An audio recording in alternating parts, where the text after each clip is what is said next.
Hello. என்னடா சொல்டா. இந்தா வந்துச்சு. நல்லா இருக்கே. அட என்ன இது? மெல்ல மெல்ல. நல்லா இருக்குடா. என்ன குடுறா?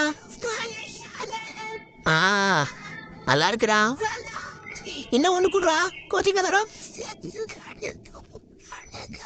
எப்படி திங்கிறான் பாரு. டி நான் எப்படி தின்ன உனக்கு என்னடா குழா சோற. இது வேணாம்மா. இதோ வர வர வர கடிக்காதே. அப்படித்தான் நான் கடிப்பேன். சோறு ஒழுங்க கொடுறா. சோறு போட மாட்டேன். ஊட்டி விடுறா. இந்தா. போதண்டா. எனக்கு போதண்டா. நான் அவ்வளோ பசங்க பயமுறா. நாங்கள் டேஸ்ட் பண்ணுவோம்.